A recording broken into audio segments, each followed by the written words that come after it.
Wow, ma che meraviglia! E di questo che ne dite? Ho preparato il pane in cassetta arricchito da olive e capuliato siciliano. È qualcosa di meraviglioso. Iniziamo a preparare l'impasto. Ho già messo in ciotola la farina è 1 chilo, l'acqua che utilizzo a temperatura ambiente, del lievito di birra fresco che potete sostituire con quello secco se preferite o con pasta madre se ce l'avete, il sale e come parte grassa abbiamo il burro che ci darà un risultato molto più gustoso e più morbido. Nulla toglie che possiate utilizzare l'olio, consapevoli del fatto che cambierà un po' la consistenza. Io oggi avevo in casa della farina di tipo 1 molita a pietra. Questo significa che abbiamo una farina che contiene comunque una percentuale di crusca, di germe di grano, quindi una farina molto più nutriente e più saporita e profumata rispetto ad un'altra come la 00 o la 0 che sono comunque più raffinate. La farina di tipo 1, specie quando è molita a pietra come in questo caso, ci permette di raggiungere un buon compromesso tra sapore, profumo, proprietà nutritive, ma anche lavorabilità dell'impasto. Alla mia farina comincio ad aggiungere poco per volta l'acqua. Inizio a mescolare con un cucchiaio. Possiamo anche aggiungere il lievito di birra, sbriciolandolo, e man mano aggiungere tutta l'acqua. In genere la farina integrale o semi-integrale come questa ha bisogno di più tempo per assorbire l'acqua lentamente. Ho raccolto tutta la farina. Abbiamo ancora un impasto grezzo, ma lo lasciamo riposare 10 minuti coperto. Possiamo procedere. Abbiamo fatto una breve autolisi. Ora aggiungiamo il sale e ancora un goccino di acqua per scioglierlo bene, giusto 20 ml. Non dobbiamo necessariamente impastare chissà quanto e chissà come. Portiamo i lembi esterni verso il centro e facciamo incorporare bene il sale. Vedete come la pasta è diventata molto più liscia semplicemente riposando. L'ultimo ingrediente da incorporare è il burro, morbido a temperatura ambiente, magari in 2 o 3 volte, non tutto insieme.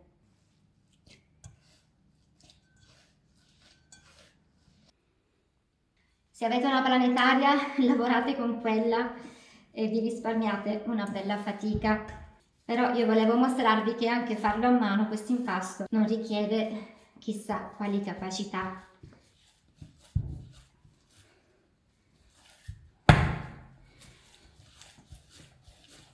Il burro è stato perfettamente assorbito. Il risultato vedete qual è? Un panetto comunque molto morbido, poi non vi dico il profumo, ma non troppo appiccicoso. Metto un velo di farina sulla spianatoia, allarghiamo un po', pigiando con i polpastrelli formiamo un rettangolo e diamo 2 giri di pieghe. Quindi portiamo verso il centro, chiudiamo con l'altra metà, facciamo la stessa cosa dall'altra parte, prima un lembo verso il centro e poi l'altro a chiudere sopra. Ancora un giro.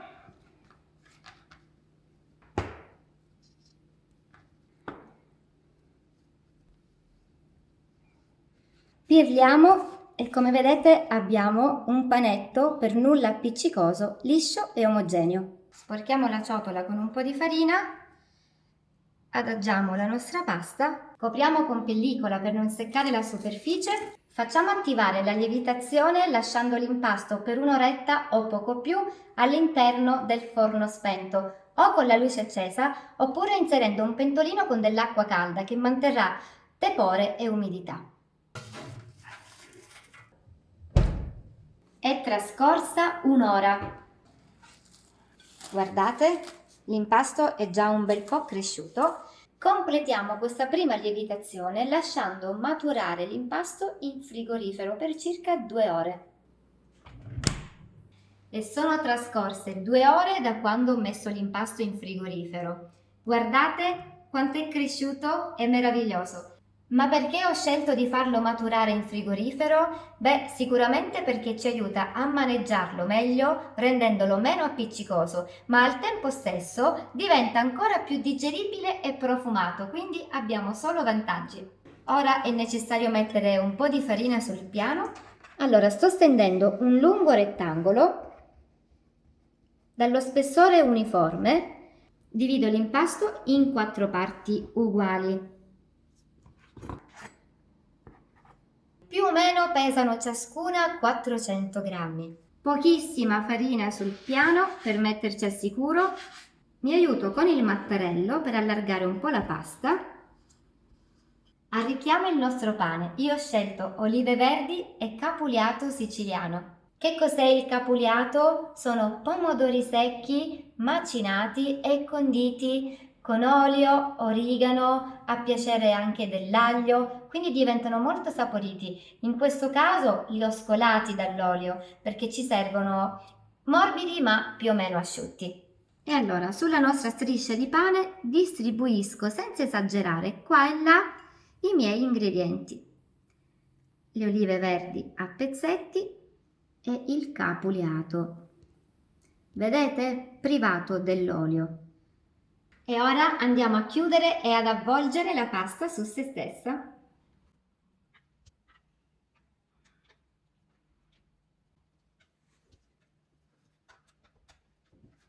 Procediamo con un'altra striscia di pasta. Possiamo un po' allargare prima con le mani, un po' di farina senza esagerare e stendiamo un po' col mattarello e via con gli ingredienti. Non esageriamo con gli ingredienti anche perché sono molto saporiti, quindi dobbiamo poi mantenere un certo equilibrio.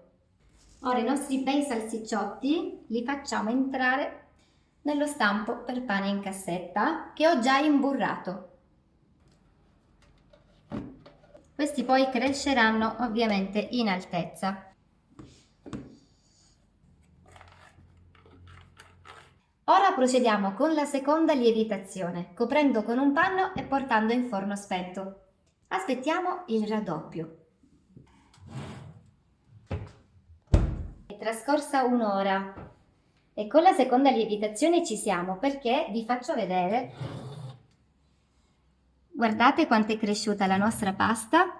Manca giusto 1,5 centimetri al bordo. L'ho tirata fuori così posso preriscaldare il forno in modalità statica e poi finalmente andiamo in cottura. Prima di infornare una spennellata col burro.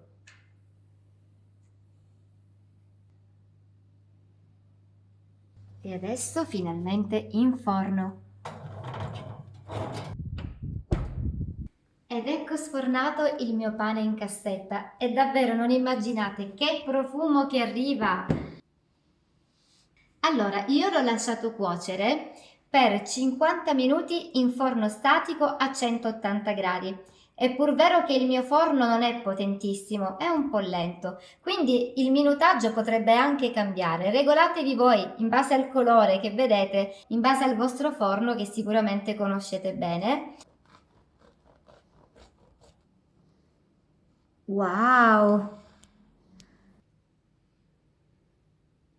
La mollichina è morbida e ha un sapore neutro e profumata. Poi però, incontrando le olive e il capuliato, c'è un'esplosione di sapori incredibile.